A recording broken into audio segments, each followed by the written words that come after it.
This episode of After the Table is brought to you by Crescent Moon Alchemy Co. Crescent Moon Alchemy Co. is a Houston-based and eco-friendly shop for all your fantasy needs. I also happen to know the CEO, Michaela. We went to university together, and whenever I heard she had a nerdy company, I had to get on board and join the ranks of fans of their products.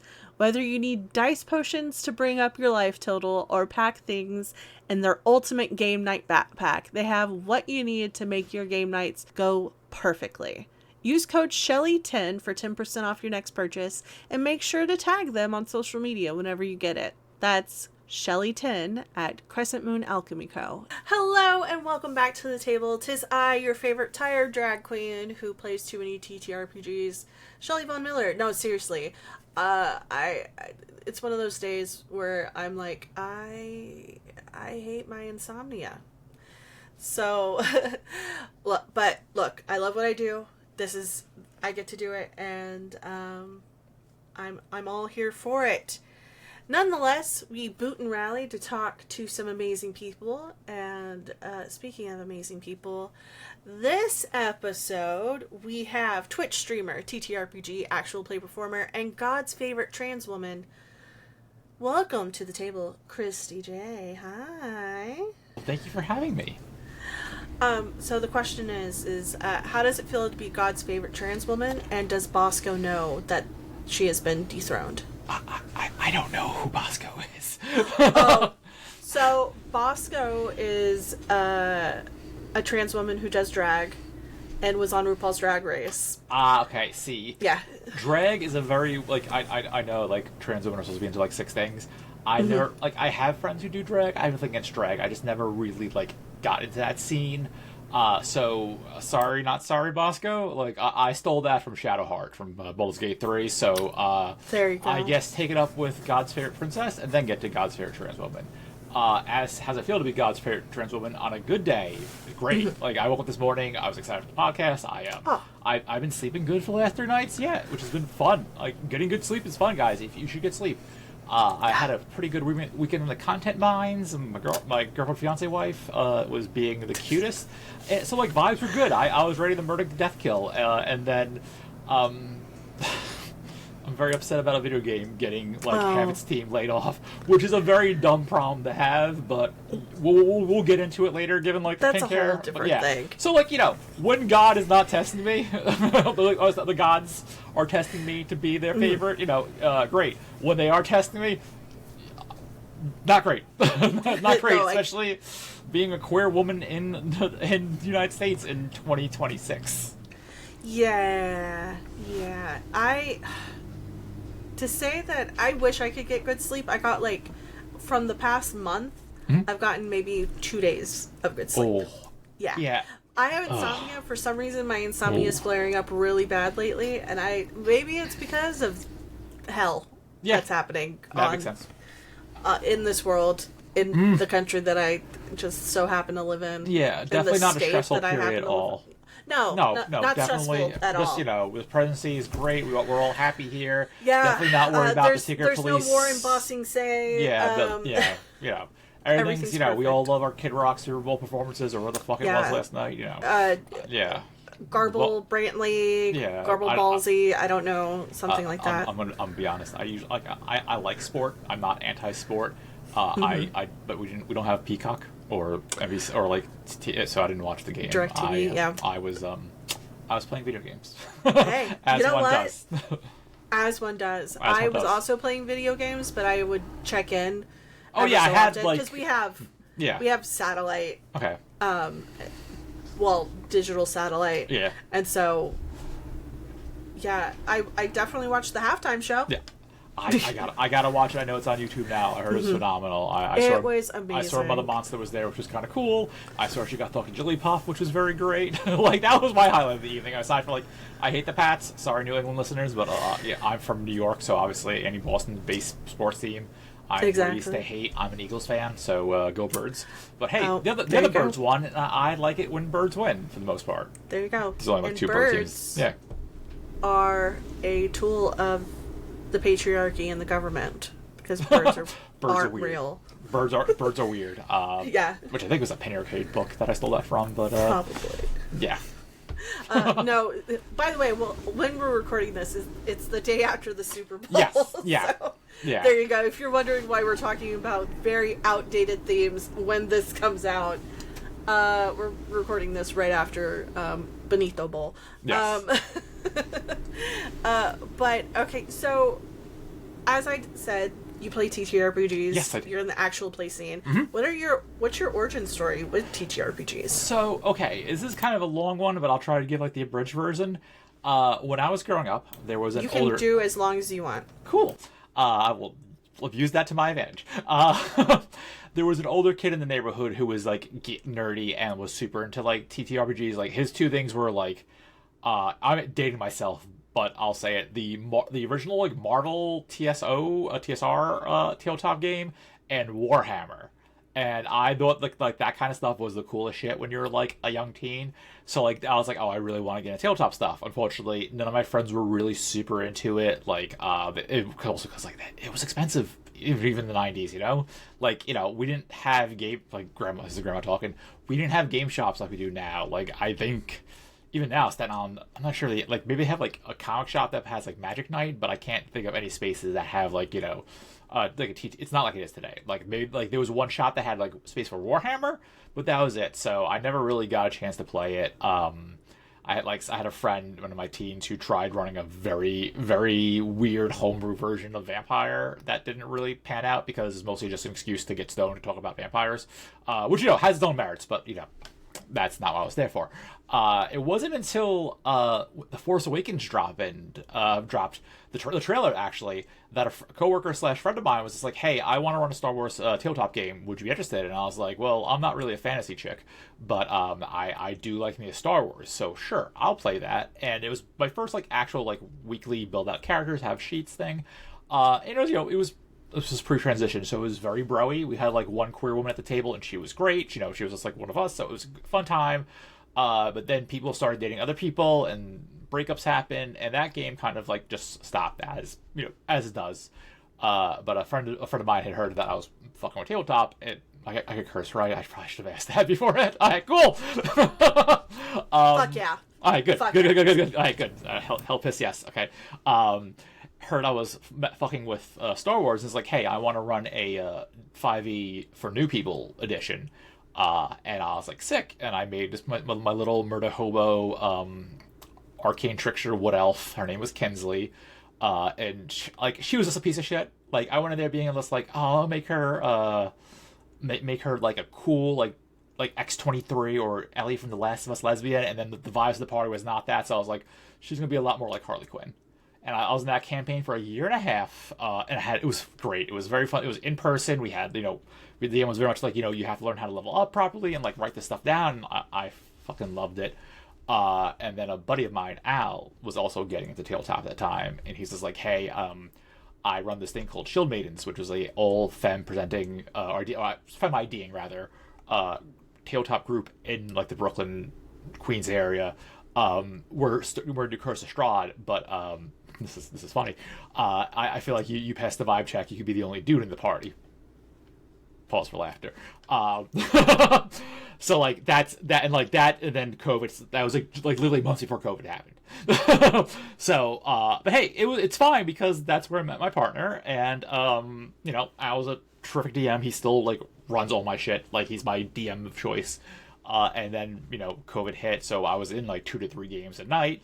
I had some money, so I went to a streaming academy thing and started like an actual play on a Twitch channel. Like I found it and I'm still loosely affiliated with. And then I started doing my own shit with my partner, and now we play a lot more indies, a lot more like the Darrington Press stuff. I'm a bit of a critter, as the kids call it. I knew Lord Masamune back when he was just a cosplayer before he became Matthew fucking Mercer. So like I've always been like weirdly tangent. It takes places like my friends went to college with Austin Walker, and I've known Austin for like 100 years. So like I've always like skirted near telltale spaces. I mean like weird ways. I'm one of my friends is Justin McElroy's brother-in-law. So, like, yeah, it was just a matter of time before big tabletop. Happens. It does. It's funny because, like, him and I never really like play tabletop games. We just cosplay together. He's the Jinx to my Vi. If you understand what Arcane of League of Legends is, you know, a lot of that's gonna be mentioned tonight. But yeah, it's just funny how it works out. But yeah, so that's been the last 7 years, no, 9 years. It's time is a weird concept. Probably a decade. Time is a weird soup. Yeah. So I was talking with Cypher the other day, and she was like, "Yeah, it's been like 6 years," and I was like, 2020 was 6 years ago. Yeah, Oh my right. God. Time's fucking broken. What the fuck? It's cool. Like, I guess when everything's on fire, you really can't like recognize the passage of time.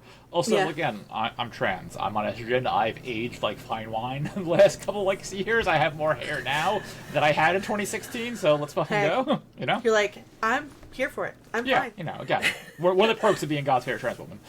And you mentioned how you got into the actual play space, which was finding your own actual play kind of channel. Yeah. What's the channel, and what did that kind of conversation start as? Okay, I don't know how to say this, but you know, in the mid 2010s, I was a white dude living in Brooklyn, so I needed a podcast. Per law, like I didn't, I had a beard, flannels, like per law, I needed a podcast.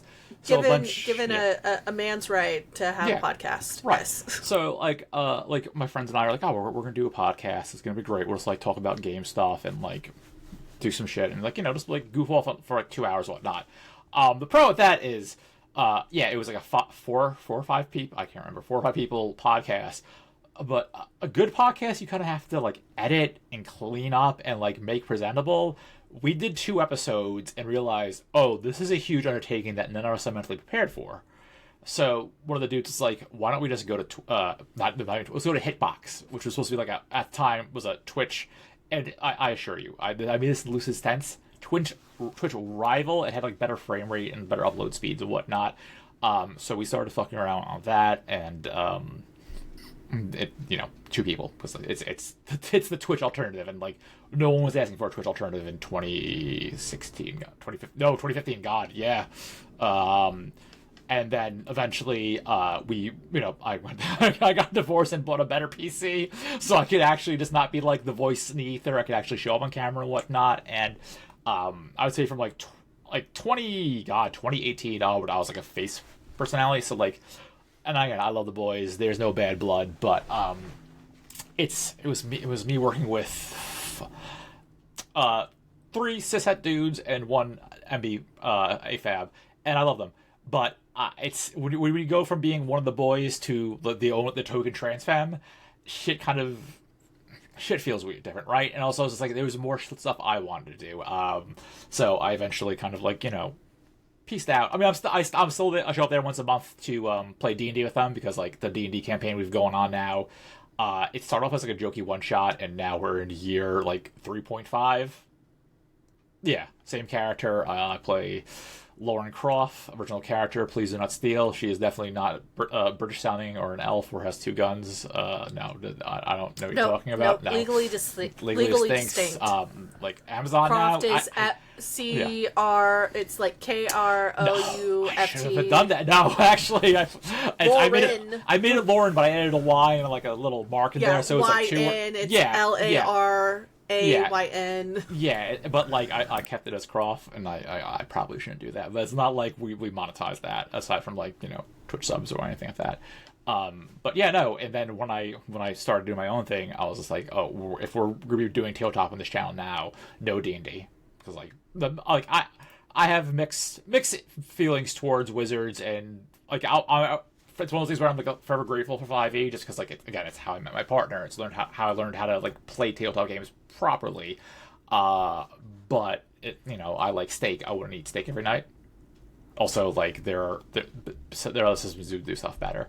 So it was me, my buddy Al was the DM, and then it was myself, my buddy Janina, Tom from Snark, my buddy Ashley, and I did a year worth of Candela Obscura, the Darrington Press joint.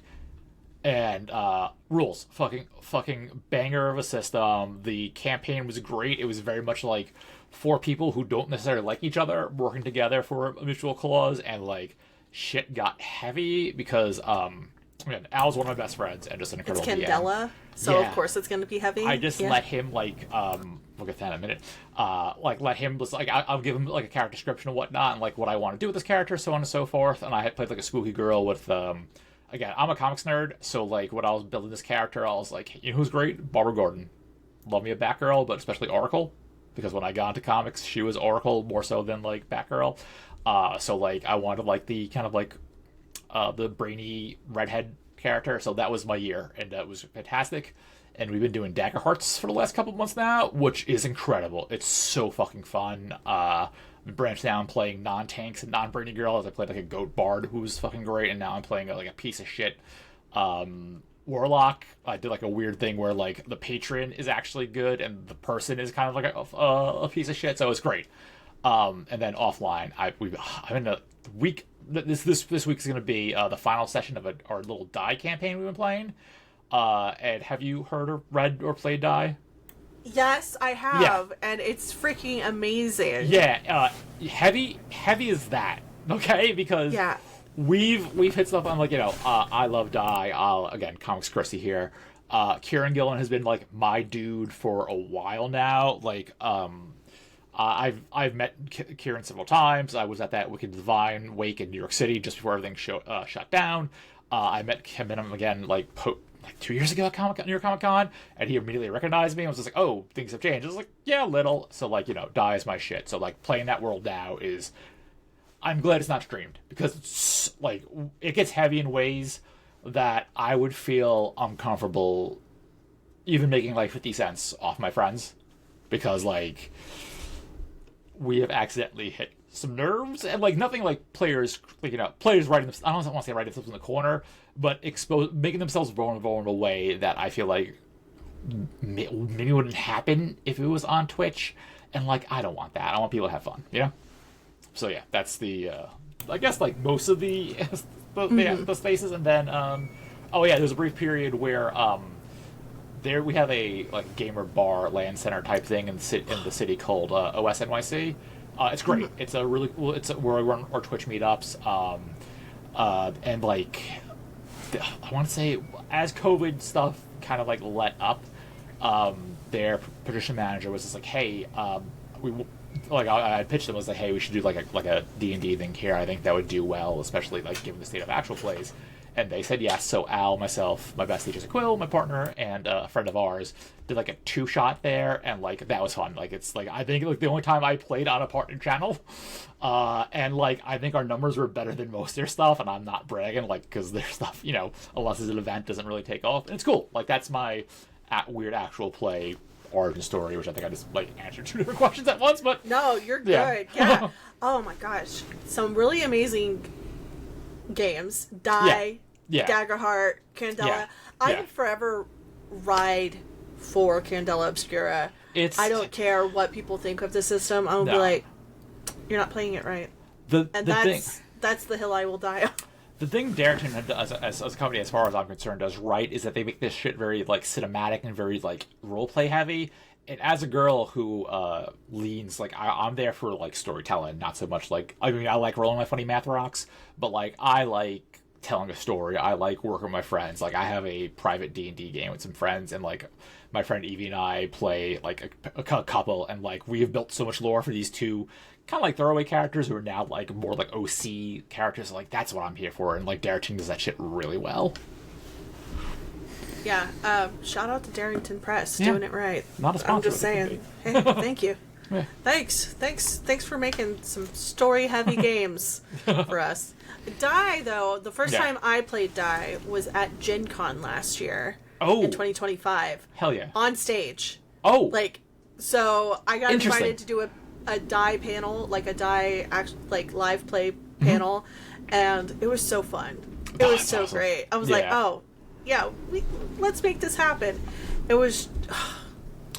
The fact that like the DM or the game master or dragon master, if you Katie Maravich, assigns you a class and you have to work from there is like in fact because like my friend Al is a terrific DM, He's like, all right, what are you all feeling or whatnot? And I was just like, I really thinking Godbinder, that'd be kind of cool. But like, I'm also me, so if I get emotion night, I'm not going to be upset. And she's like, and I'm sorry, he is like, Christie, you're APAB, so I'm Paladin at birth. Of course, you're going to be the fucking emo knight, which is great. Like, I love emo. I just like 9 out of 10 times when I'm playing a character in tabletop, it's a buff woman with a sword. Just because, like, of course, that's the vibe. It's either like a as little, one should. Yeah, well, fucking like, that was it the meme that was a few years ago when Chappell Roan came out as Joan of Arc. Oh yeah. And like there was like I think people were still using Twitter who weren't necessarily all Nazis, was like, to all you gay bitches who play D&D, this is gonna be every paladin's like headcanon for the next like 5 years. Oh, and for real? They were right. They are right. As someone who leans sapphic ladies with big swords. Yeah, no, 10 out of 10. Call me out, but like they're right. Hold on. I gotta show you. Okay, I'm sorry. I gotta show you something. Now, before we started, you mentioned you don't play Magic, but I don't. I do play Magic. Okay. And I also subscribe to Babs Tar's Sticker Club. My friend Babs Tar. Oh, no big deal. Your friend Babs No, Tar. I'll tell you a Babs Tar story after you go, because I love Babs. Babs is fantastic. Yes. Chaperone. Yes. Sticker of the month, Chaperone. This is my angel deck. Aww. And so it's just big flying lesbian angels, basically. That's so good, kicking though. ass, taking names, and making sure everybody's graveyards are empty when the commander comes out. So hell yeah. Yeah. Yeah, no, I had met Babs before Batgirl, when she was like kind of like a known fan artist, and there's this Comic-Con down in North Carolina, Heroes Con, and it was the 1 year, and this is not a bummer, don't worry, my now ex-wife and I went down there. We still get along great, and it was a very amicable divorce, sorry about that. And we're walking around, they hadn't, and like met Babs, who wasn't Prince, and she's like, yeah, no, I have a thing coming out with DC soon, and at the time I was just like, oh, it's probably just like one of those digital first things. And my then wife was just like, hey, I'm trying to get a commission going. Maybe you want to help me out? And she was like, oh, well, what's the commission? She goes, I want 3 Avengers I want the Avengers in lingerie. And so Babs was like, oh, which 3? And she's like, well, I definitely want Tony and Cap. Babs was like, for $100, I'll do Thor, Tony, and Cap. And card came out, and that was apparently the last pre-Babs Tar is like a name commission she took. Which, $100 with like 3 full figures. Like, Babs did not skimp out. Incredible. But, like, yeah, no, I've known Babs for years now. She is a sweetheart. She's very, like, I ran to her Comic-Con this past year. She is phenomenal. I'm excited for her. I think, this Wednesday, as of recording, a month ago. Siren? Yeah, Gotham City Sirens. Yeah, which because LOL, one of my secret powers is I know everybody, and I'm not shitting you. The writer, Teenie Howard, is someone I used to cosplay with. Like, we did a bunch of Avengers stuff together, and Teenie is great, so Teenie and Babs working together on a comic is kind of like, there's a demographic, and it's me, gay bitches. So, I love them, and I'm very excited because I like Harley and Ivy mean the world to me. It's kind of like, when my partner and I started dating, that very good, very gay Harley Quinn cartoon on HBO Max was kind of like one of our, like, go-to watches, so like a lot of feelings about a sexy redheaded scientist and her clown girlfriend. It's me, the clown girlfriend. So yeah, but yeah. Love that. Yeah, I'm really excited for the new Gotham City Sirens. Yeah. And I honestly, again, I'm gonna bring out the Babs Tar art. Go ahead. I just got the other day because for some reason it showed up late in my box, not because of Babs, right? Because of USPS. Oh yeah. The Gotham City Sirens. God, they're so good. Stickers for the sticker of the month. Oh my god, yeah. And it's the I new. love them. Yeah. And Canary's in there. God, fucking. Canary look hot as hell. I'm just saying. Canary. I did like a very short-lived podcast with a friend, another trans woman, where we rated comic book looks, and like Black Canary, iconic. Like that leather jacket, the fishnet, and the bodysuit, great. Like. I like it when they draw a little bird on the bodysuit too. I think that's neat. That short-lived punk rock series, I think it's Annie Wu and Brendan Fletcher, where she was like a front of a punk band, was great. I love Die. I don't care much for Green Arrow, but I love Black Canary. Black Canary, yes. Green Arrow, especially what's his face. Ollie, no. Oh, yeah. Stephen Amell or whatever? Yeah, Stephen Amell. Yeah, there we go. I couldn't remember his name. I was just like, that guy, the face. I'm glad the internet has kind of wisened up to how inherently queer comic books are. Because there's a few artists I follow on Instagram that are big Barb Gordon, Black Carrie like shippers, and like the nerdy girl and her, that's the nerdy girl and her punk girlfriend. Yeah, that's like, hi, it's me, the demograph. Can I give you money for this? No, but tell me more. That's yeah. I mean, I love Dick Babs.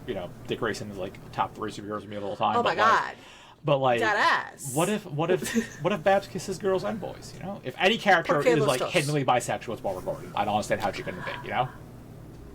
I mean, being raised by Batman, and honestly, one of my favorite headcanon, probably not,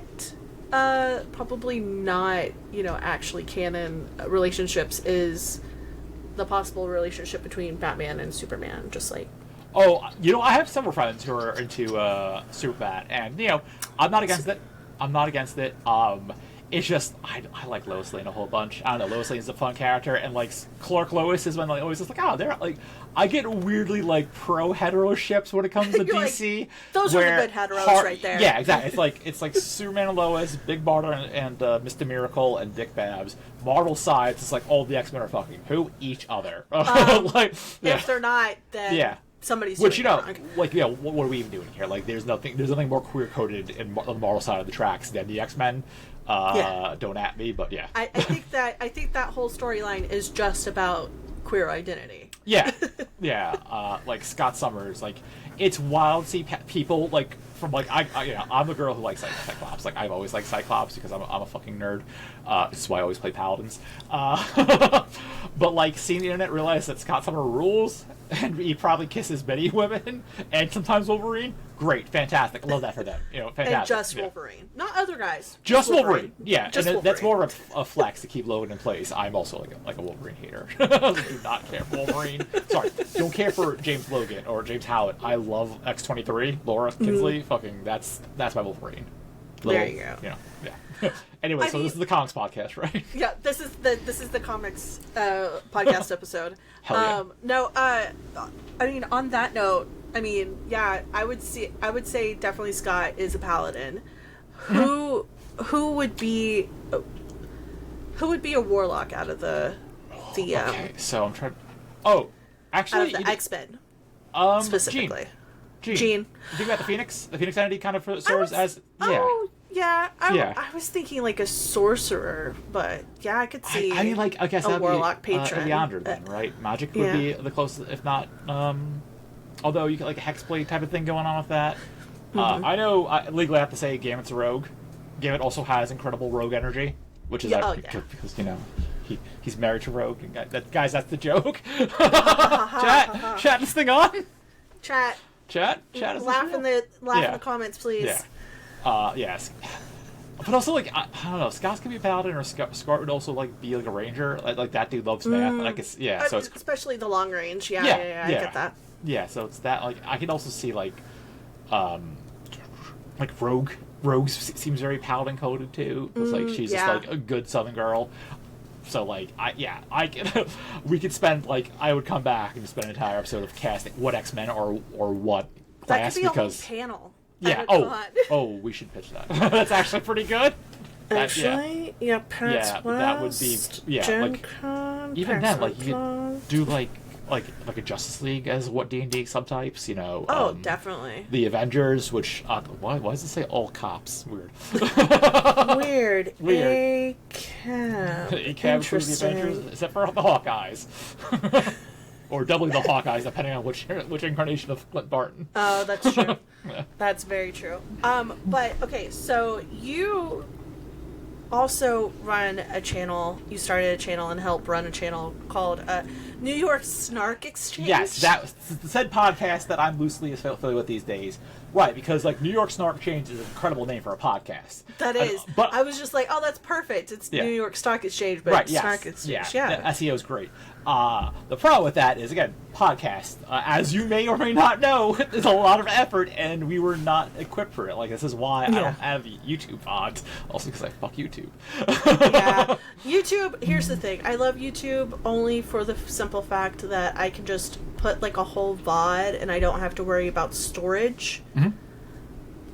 Thank you, Twitch. Yeah, Look, sometimes I love Twitch, and sometimes Twitch does some weird ass shit. Twitch is not without sin, and like, don't get it wrong.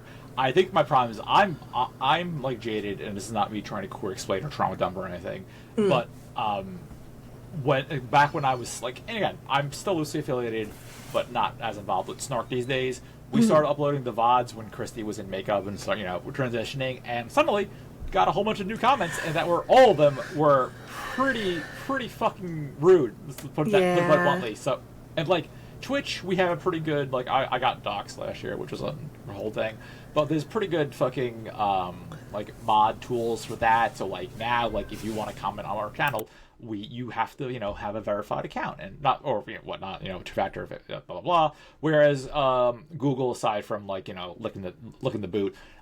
Really, just like you could tell anything to a trans woman and be fine, which fucking sucks. I put filters on.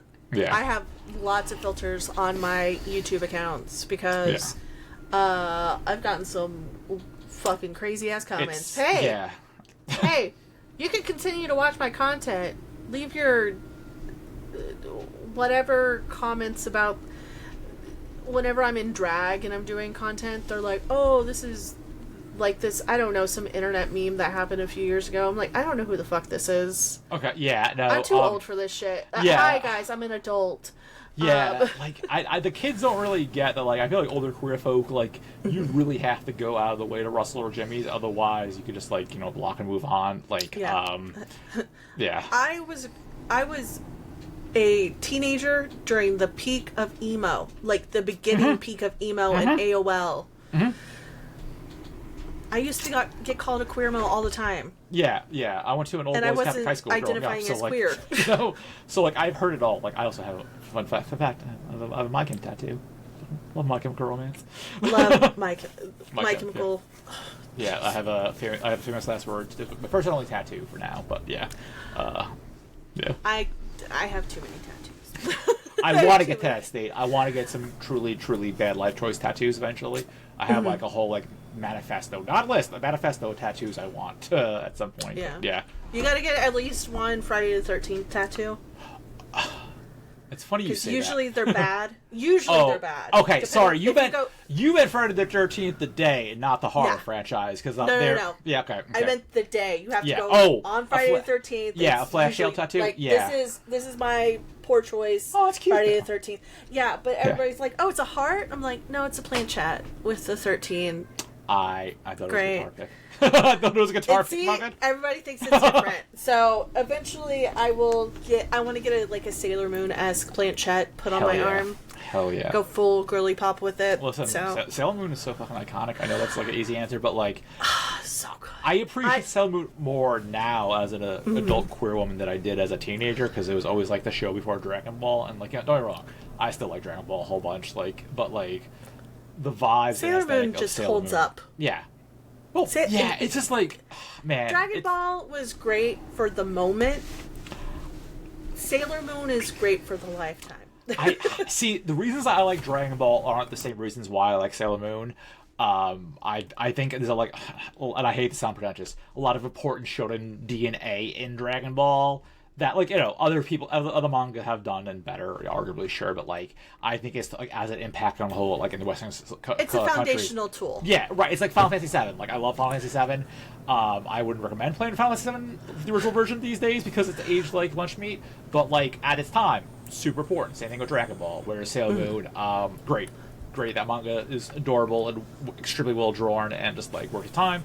But, Dragon Ball has its place as well. But, like, I like both those shows for different reasons. I think Dragon Ball is a cool fight show. The perfect anime to watch when you're 15, whereas Sailor Moon's the perfect anime to watch when you're 15 and questioning your sexual identity. or you're just like, you say you're straight and several decades later you come out as queer. Can't relate to that. can't relate that at all in any context. It's funny. Who said that? It's funny. I had a, like, it was weird. Like, I came out as bi in, like, my mid-20s, and I was, like, real scared I was going to lose people because of that. And I came out as trans in, like, my late 30s. And the second time, I was like, fuck it, this is old hat. I'm just going to say it and see what happens. And I'm one of the fortunate people, and that, like, I got very, very little pushback coming out as trans. Like, it took a while for me to come out to my mom. And she doesn't fully get it still, but she's well-meaning. And my sister, sister's great about it. My fiance, girlfriend, wife, she knew about it when we were getting into dating and has been nothing but the best and super supportive about it.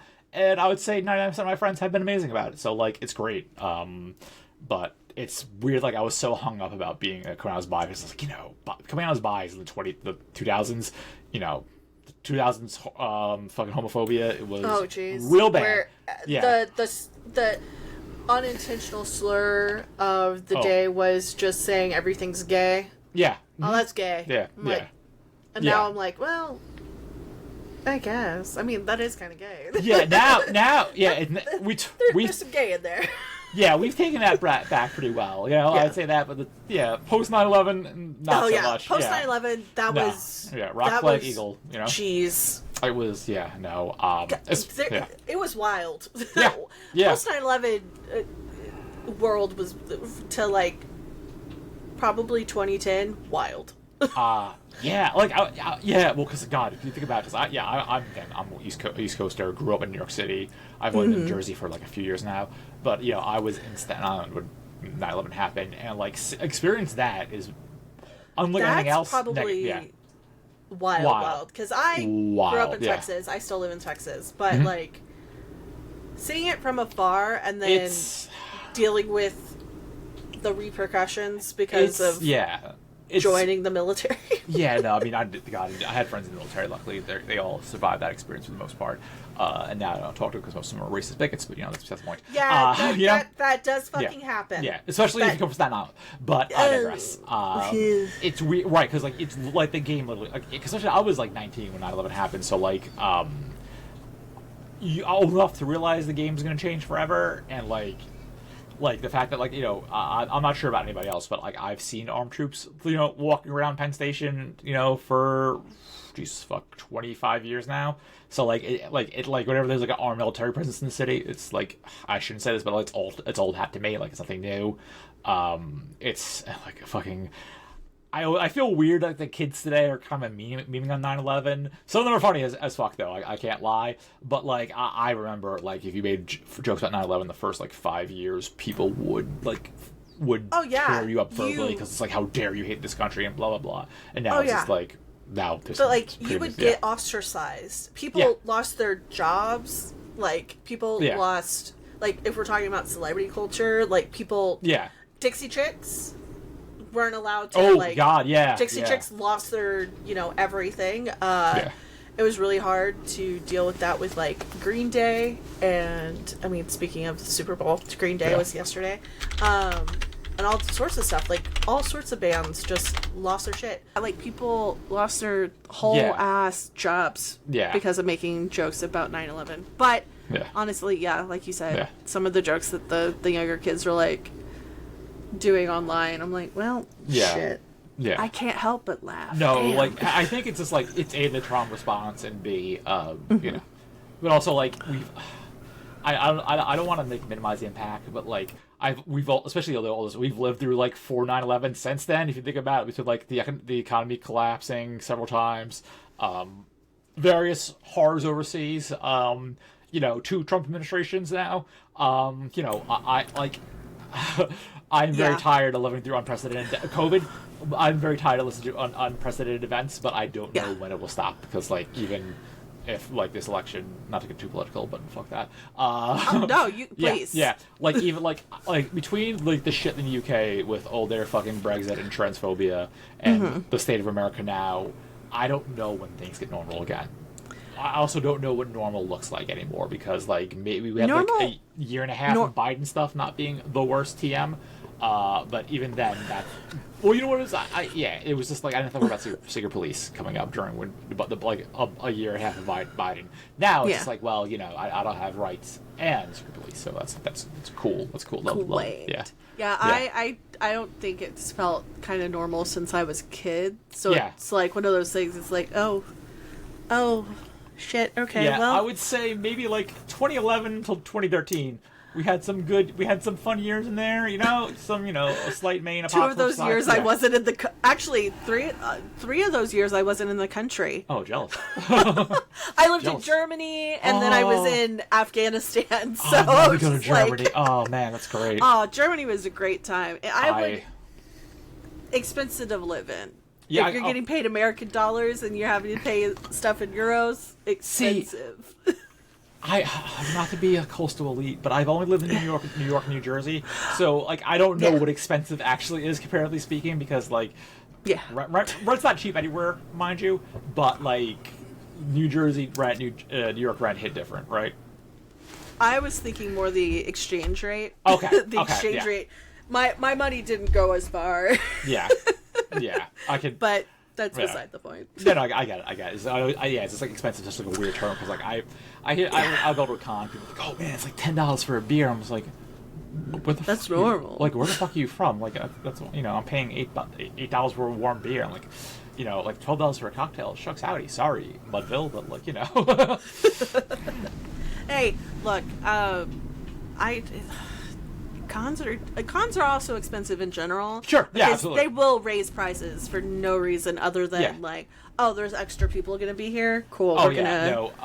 As someone who knows people who have been involved with like those spaces, like venues will just raise stuff because line go up, and then obviously insurances and other various things. So like, it's fun, and I say air quotes, but we'll be at PAX East next month. PAX East! Oh my gosh. I love PAX. I can't wait.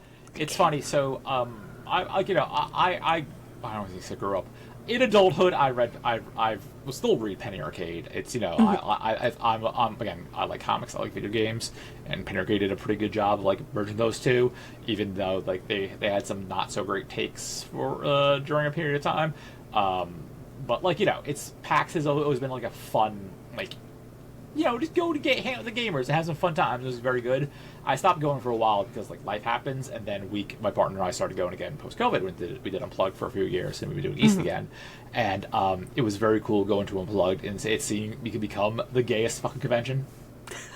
And like it's a very clear forward convention. And like same thing with fucking like East, like both those shows. I always speak to those two because they're the ones I've been to. Mega gay, like the aggressively pro-trans like signs out there, and I know it helps that like one of the Penny Arcade founders has a trans daughter, so like obviously they're not gonna shy away from that, and they're from fucking Seattle, like the gayest city in the U.S. Yeah, there's that, it's but like gay, I don't know, like I get like I've cried 5 out of 6 Blacks passes I've gone to. Oh no! Just because good crying because like I just feel seen and so accepting, and just like people just like don't get like they don't give a shit positive about you being trans. You just they are trans, or they have a trans person in their life and they know how to talk to that. Like, and it's the coolest fucking thing in the world. And like I it's the only thing you get at PAX. Like as far as like I'm concerned, like MagFest is a pretty good trans track. I know people down there. It's just MagFest is a battle royal to get into, and New York Comic Con is a weird corporate beast that I love because comics, but also hate because it is a Comic Con in New York City with all the plus and minuses of it being a Comic Con in New York City. Yeah, and like it's also like in Manhattan, right? Yes. So like I've been to New York once, and I saw the traffic in Manhattan. Gross. Getting into Manhattan's fine. I don't drive. I mean, I got my license. I have a car. I can commute to Manhattan. I'm also very fortunate that I have friends in the city, so I'll just like get up early, go out there, leave my suitcase, and we'll just like commute in or get a lift in there, and like it's fine. Yeah. If I'm not driving, it's great. But no, it's a weird love-hate thing. But no, like the PAX, like the inherent queerness of PAX these days is second to none. It's great. I don't know, like vibes are just great. Like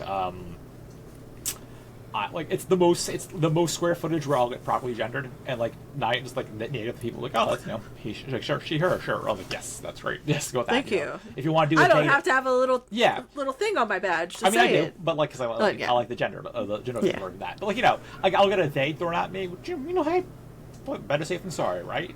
But very few times a he, which is what we're trying to avoid here. Yep. Hey. Yeah. Don't be a dick, people. Yeah, like fucking misgender fee, $100. Yeah. Yeah. Don't patch, but yeah.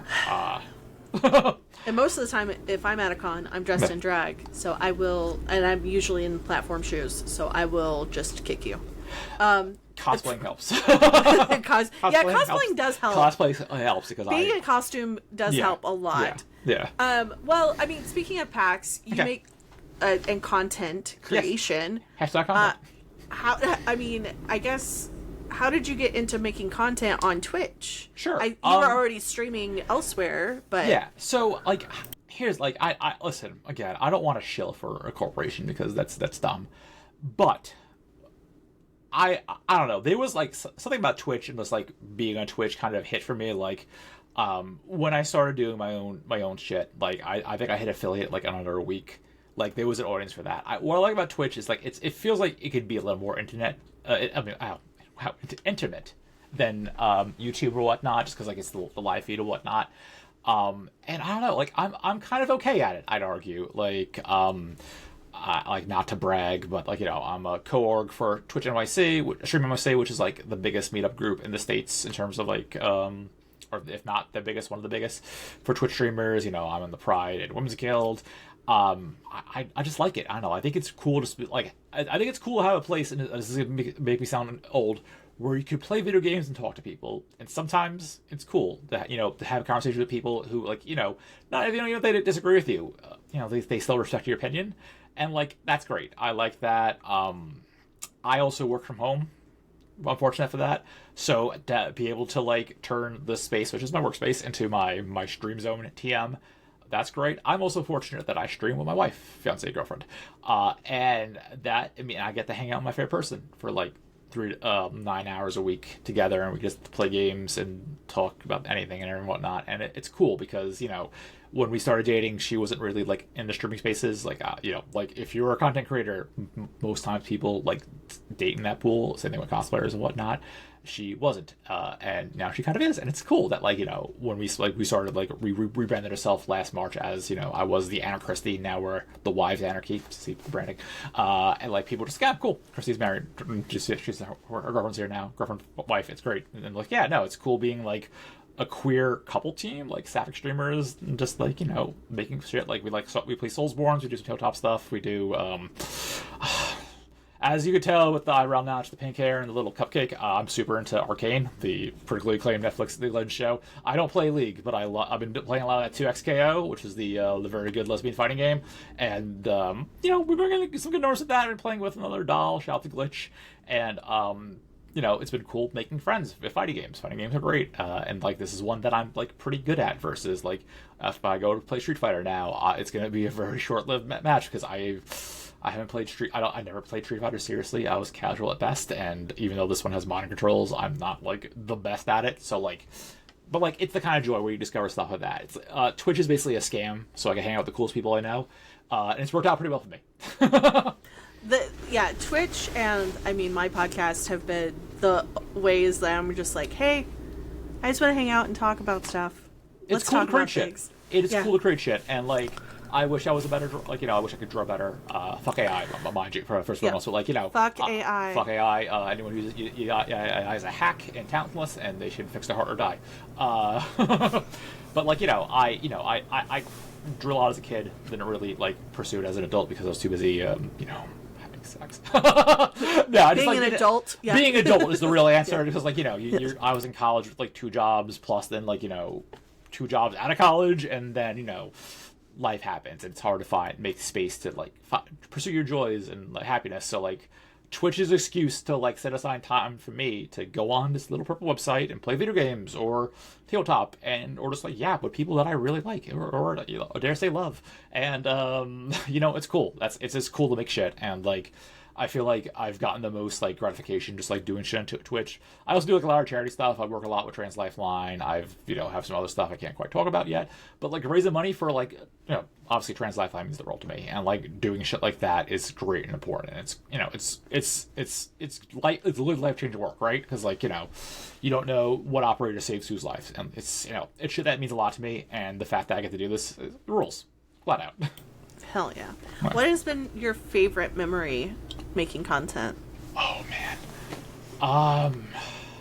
So it's hard, right? Because part of me wants to say, like, what's the most heartwarming? Like, New York Star Exchange, we did, like, a bunch of child play stuff, extra life stuff for years on end, and we've raised a ton of money for a hospital in Connecticut. Maria something, I'm blanking on her name, and I apologize. Tom, once he watches, he's going to yell at me, but it's whatever. It's been great. Obviously, it's stuff with the Twitch guilds has been really rewarding, and trans stuff. I don't know. I think my favorite memory is just like any time. Again, like I don't know. It's going to sound cheesy, but anything I do with Amanda is great. Like it's just like. Because I get to see how her brain works with games, and I think it's my favorite thing in the world. And getting her, to come out there and play some Elden Ring and explain Soulsborns and why she does things the way is just really cute. And it's like I really like just being there to see that. So yeah, anything I play with Amanda is my favorite thing. That's my very cheesy but very true answer.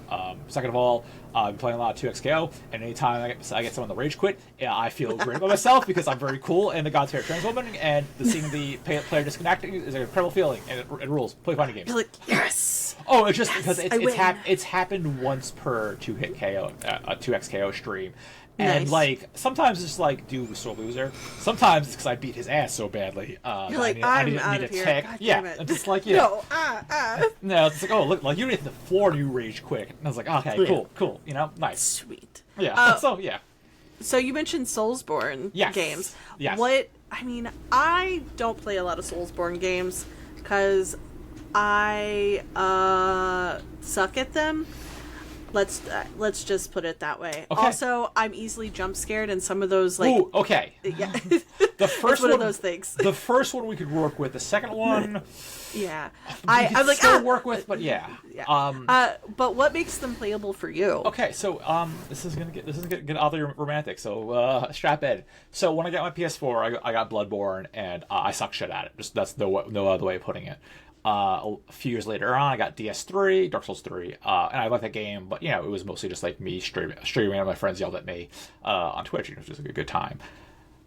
Elden Ring's a game changer, and I don't mean that in terms of quality. It's an incredible game, but the reason why Soulsborne's makes them so playable because Amanda and I were living together, and I started playing Elden Ring on the PS4. And she was like, "Oh, what's this?" And I was like, "Oh, it's Elden Ring. It's like a hard open world action RPG." And she's like, "Oh, that's cool."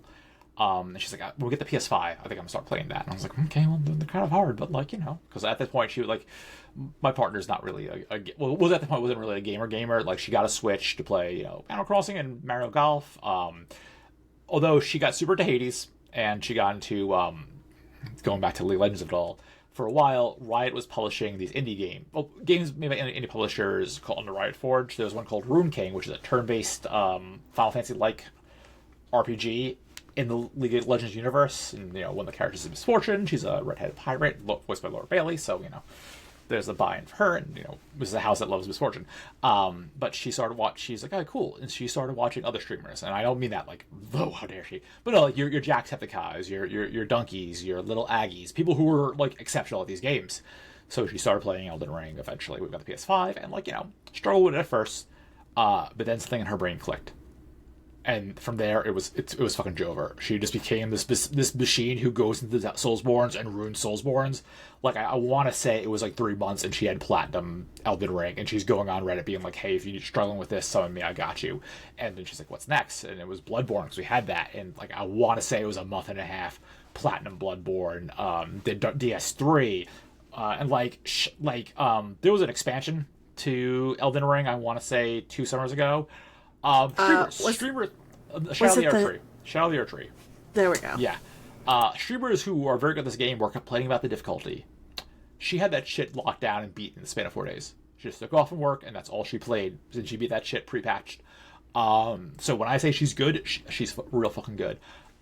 She's gotten the challenge run because of now. It's incredible. So yeah, I like Soulsborns because again, it's a cool thing my girlfriend got into, and I don't know, they're like it's the same thing with fighting games. Like those games are like inherent difficulty to them, and once you figure out how to play them and how to be good at them, or at least and I hate to say it, get good, it's gratifying in a way that some games I don't know. Like I like Mario a whole bunch. I beat Mario. I'm like, oh man, that was fun. Like, Mario's a cool guy, jumps around, wahoo, his brother's great. Love Luigi. Shout out to Luigi. Gotta be one of my favorite guys. We love Luigi. No subtext there, chat. But like, I don't know, beating a Soulsborne feels like a goddamn accomplishment because those games are fucking meant to break you, and it's cool when you beat video games. It's cool when you beat challenging video games. But like, yeah, it's like they're arguably one of my favorites just because like there's that connection with my wife, girlfriend, fiance, wife, and I, and yeah.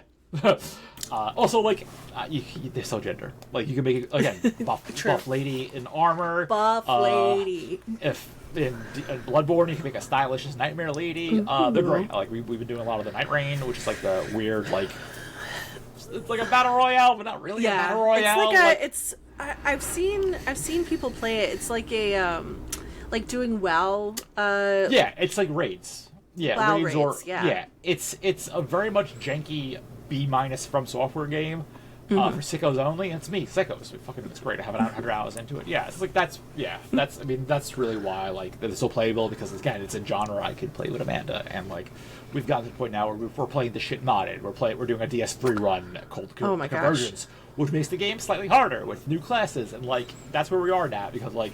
It's just fun. Like, they're just like these really cool set pieces that are like super lore heavy, but you gotta find the lore and just like gorgeous visuals. Like the DS3 aesthetics are pristine. Elden Ring has a very Celtic look to it that I like, and Bloodborne's great because it is a video game that asks the question: what if you were a trans woman who woke up in London? There you go. I am not joking. That game is super feminist and super it's oddly parallel to, it's accidentally trans in the best way possible. I fucking love Bloodborne. So that's why. Yeah.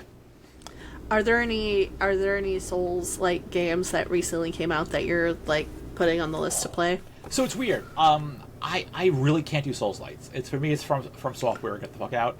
Like I like Lies of P from what I played from it, but I couldn't get into it. We bought Lords of the Fallen, but didn't really get into it. I think we played like an hour and stopped, something like that.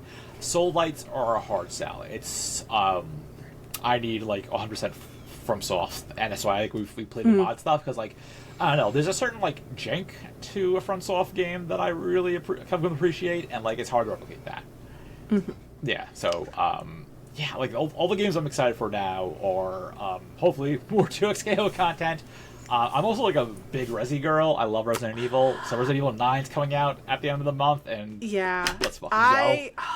I'm easily jump scared. So don't get me wrong. I love horror games. Yeah. I think they have really great stories, and how you get to the end is really awesome. Yeah. I scare really easily, and I get that. I blame that on anxiety. Yeah, I get that. No, it's valid. I'm fortunate because that I had parents who, did a good enough job raising me, but I had enough money to buy a PlayStation 1 and Resident Evil at the age of 14, and when we came to buying a M-rated game, they were like, "You're buying it for your child," and yeah, they're like, "Well, it's kind of adult rated," and I was like, "Oh, zombies and blood and stuff," and they didn't care, which nothing that bad considering Mortal Kombat came out 5 years before that or something like that, and I've seen worse than that.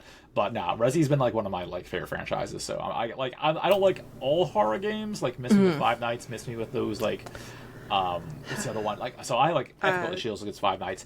The Mortuary Assistant is a very good game that I can't watch because the surgery stuff squicks me out. And, that's not against the game. The game, it's just. Yeah, I can't. It's do too surgery. Realistic. Yeah, I can't do surgery. I can't do anything with jamming stuff with the mouth, mouth like that. But I think the indie horror game scene is incredible. I'm always gonna be a Resi girl. I have a fondness for Silent Hill, but I never super got into it. I really like Silent Hill 2. I haven't played F yet, and I'm sure that remake's gonna be great. But Silent Hill F looks so good. I've seen people play it, and it looks amazing. It's just. I think a lot of it is, and this is gonna be a bummer, but don't worry, happy ending. When my previous marriage was falling apart, I got super into Twin Peaks. And Twin Peaks is like very top 3 TV for me. Like that show is like, David Lynch does a thing where he's gonna write down to the audience. He writes on his level and expects everyone to get it down there. And because of that, I've been able to enjoy a lot more weirder horror. So like stuff like Control and Alan Wake 2 are very much like post Lynchian video games, and I really like that. So like anything in the Remedyverse I like, and like a good psychological horror, yeah, I fucks with that. But yeah, no, like Lynch is my guy. Well, was my guy. Yeah, I've had Control for a while in my library. I just haven't played it yet, and I'm like, I should play this. And people were like, it's a horror game. And I'm like, oh, I just got it for free because it was free. It's horror. Like I don't know. It's definitely adjacent. Like, there's some jump scary stuff in there, but also like it's like sci-fi horror, which and I don't mean like in the Alien sense where but like it's just like that weird. There's a weirdness to it that's kind of spooky, which I also like. Yeah. So you're also speaking of like video games and Twitch and everything like that. You're part of the Firekeepers, which was founded by a friend of the show and just friend in general. Jen is online. You can go check out Jen's episode from season 1. Hell yeah. How important is it to have that community in the Twitch space? It's fine. It's fine. No, shout out to Jen. So it's weird. So this is a real roundabout way of saying that, like, the Firekeepers are great. I like being in that group where I met some cool people because of the Firekeepers, which is I think that's my favorite thing. I started watching another streamer who was like playing Elden Ring, and she was okay at it, and I don't mean to be dickish, but like we were giving advice to her, and she's like, can you pop on my Discord and help me out? I'm like, yeah, absolutely. So Min and I were helping her out. And because of her, we met her friend Evie, and Evie is our third when it comes to Soulsborns now, and she is a fucking delight, like one of my favorite not a funny trans woman from the West Coast, so like we vibe well because we're both trans women, so of a certain age, so like that's great. No, it's cool to have something like the Firekeepers, like just because like there's so much like negativity on Reddit in general, and trying to talk to anyone on Reddit about Soulsborns is super frustrating. So to have a space that's more like positive about these games is great, because it also like the desire to help someone out, right? Because a lot of the Firekeepers are people who play these games and just like want to help you get better at it. And Jen's fine. No, adore Jen, but I will, I feel like if I don't think pops out to Jen, then I'm just considering us. But no, it's great. I think we've been on the team for about a year now. We joined early last year. It's great. It's being cool. Like I think we're the only Sapphic couple that of like the Firekeeper couples. I could be wrong, and if I'm wrong, Jen, feel free to yell at me. But yeah, Jen, put it in the comments. Jen will be at PAX. She can yell at me in person. It's fine. No, I'm into it. In person. Both. I ain't gonna tell Jen how to do a job. But yeah, no, the Firekeepers are great. It's a cool org. It's just nice, because like I think there's plans for like anniversaries and whatnot. And just like it's just a cool space to be in. And like I don't know, like I like nerding out, and I know that's such a fucking dumb thing to say, but like I like being excited about stuff. I think there's too much misery in the world, and sometimes you gotta find joy in shit. And it's nice when you meet other people who are like-minded, and you get to talk, say why you like these things. Like I like yapping, and I like talking about stuff I like, and like if you want to meet me out, like meet my freak and say why you like these things. And obviously the Soulsborne games mean a lot to me, so like it's cool, to meet people who are the same shit and are like realistically positive about it. Like obviously I'm not saying these things are above critiques, which I agree, like those games have flaws, and I would go with that a different time. But it's nice that people who are mostly positive and realistic with these games, and it's nice. Hell yeah. What kind of stories do you like to tell or play? Oh, what, tabletops or in general? Both. Okay. So this is gonna be weird. I'm a trans woman, so like there's a lot of like bummers in real life. So like I like to play characters who kind of have to go through some shit or like experience some shit, but I don't want this shit to be their defining characters. Like I like a character who like are you familiar with the manga Berserk? I am not. Okay. Berserk is a very good dark fantasy manga. Some of it has not aged particularly well because it was done in the 80s, and there's some content that is, of its time, and also just like not great towards women, to put it bluntly. But it's ultimately about two people getting over their trauma. And for the longest time, it was told to be as it's a fucked up manga. It's all fucked up and dark and fucked up, and like I didn't care about that. A dude having to get over like his trauma and like to put us it like and overcome that. That's the shit I like. I like a good comeback story, which I don't think is like too unique. So like if I'm gonna tell a tabletop game, I want someone who's a little messed up, a little broken, maybe get dealt a bad hand, having to deal with that, because like I think that's high key inspiring. Like I like a good comeback story, which I'm sure a lot of people do. I also like a good time. Like I like something that's gonna make someone laugh or get invested. And I feel like if you start off and everything's bleak and dark and a bummer, people are either, unless they're super into it, which some people are, it's a hard to sell. Where it's like, oh no, it's just like some friends playing a fucking game and having fun. That's an easier sell, and that requires sometimes like a little more upbeat stories. I'm like, I like that. I like I like a good time. I guess. As for like what I like and enjoy, I like shit that's super gay, obviously, just because like I like that. I also like an underdog story. Like I think about like the media that I really like, and like how Arcane, top of the list, Twin Peaks. And Twin Peaks is just weird shit happening in a small town, and so much more. Arcane is basically about the false capitalism and two sisters overcoming that.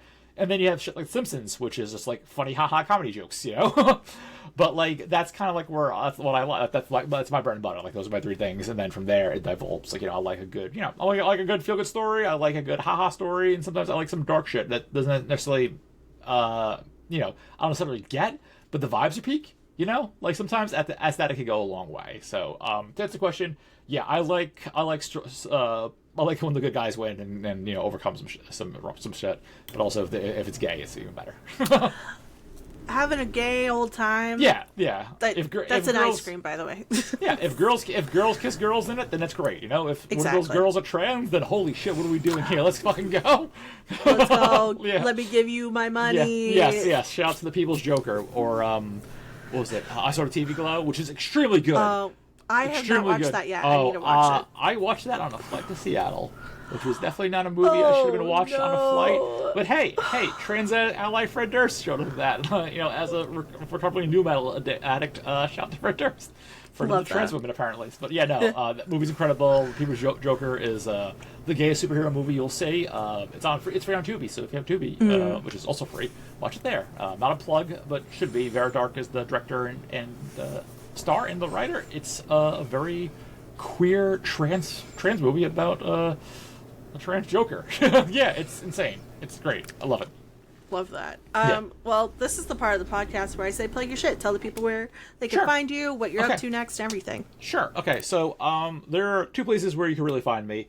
As again, I'm a trans woman, as we established, so I should post a lot, and I should post on Blue Sky under the Christie, which is the and then Anar, which is up, and then Christie as my name spelled. But more importantly, you should follow me on Twitch, where we are twitch.tv/The Wives Anarchy. We stream most Wednesdays, Fridays, and Sundays, 7 p.m. Eastern Standard Time for Wednesday and Friday, and usually around 3 p.m. on Sundays. We do tabletop games, obviously, hence me being here. The F2XKO, as long as those servers are still on. Souls boards, and then some indie gems. Like my partner is super into Megabonk, so sometimes we just like play Megabonk, and I ramble why she fucking places in the top like 5% globally or something like that. It's incredible, love it. And then that's it. I mean, I was telling Shelly before this started, I have some shit that's really cool around the corner, and I can't talk about any of it yet because it hasn't been announced as of recording. So it's like March when this is out, so it'll be on the internet. So watch that. Keep an eye on that. I'll be on Blue Sky or whatever, or my channel is gonna talk about it. I'll be at PAX East. You can't miss me. I'm a 6'4" trans woman with pink hair. There'll be some cosplay. Rumor has it I may be cosplaying from the aforementioned Resident Evil series that weekend I may have mentioned, and my fiance and some other people and I may be doing something from a certain French video game that won a bunch of awards and involves baguettes. Baguette. Yeah. Fucking great game. I fucking love Expedition 33. That game came out. I was gonna ask if you loved it or not, if you played it yet. I was just So here's a quick side note, because that's all I'm going to plug. But this last PAX, it's day 0. We're at the Hyatt bar, and Jerry, aka Tycho from Penny Arcade, was there and yapping. Like, we go back. We've drank near each other at this point. So, like, he recognized something was different about me. Obviously, no beard and pink hair and whatnot. And we were yapping, and he's just like, "Oh, what are your plans are?" We're talking about cosplay, and I mentioned Arcane. He's like, "Oh, Arcane. Speaking of that friend shit, you play Expedition 33?" And I was like, "Not yet. I had it downloaded." But I was like, "No, change that. Go, leave, go down." I was like, "Well, we're at PAX, and the Xbox is home." He goes, "We'll find a way. Go play it now." And I was like, "All right, sure, we'll get on it."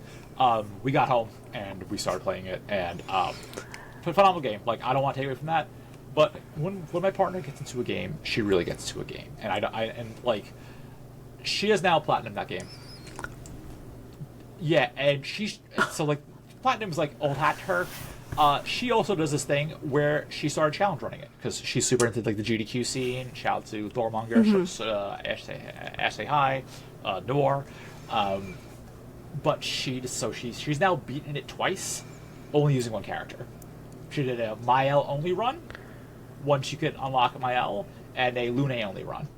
Oh my gosh. Yeah. That's... Yeah. Wow. So the game fucking rules. Wow. Yeah, I fucking... Wow. Also, like, French game with queer people, sign me the fuck up. And yeah. Ben Starr! TV's Ben Starr! TV's Ben Starr. Noted Final Fantasy VIII enthusiast Ben Starr, and he's right, Final Fantasy VIII is a great fucking game. There you go. Love Ben Starr. Love that. Well, thank you for being on the podcast. Thank you for having me. I'm not sure if I answered any of the questions directly or just kind of You're good. Cool. You can find all of Christie's links down below. Make sure to follow them to get updates and everything like that on their upcoming projects. Speaking of finding people on the internet, you can find me everywhere on the internet at Shelly Von Miller, to include Patreon, where we're about to go film an exclusive segment for our paid tier members called Table Sets. But don't worry, free patrons get early access to the podcast every week, a monthly newsletter with a homebrewed item in it, and so much more. So don't worry, there's something for everybody, because I don't gatekeep it. With all that being said, I love you guys, gals, and non-binary pals very much, and I will see you on the internet. Goodbye.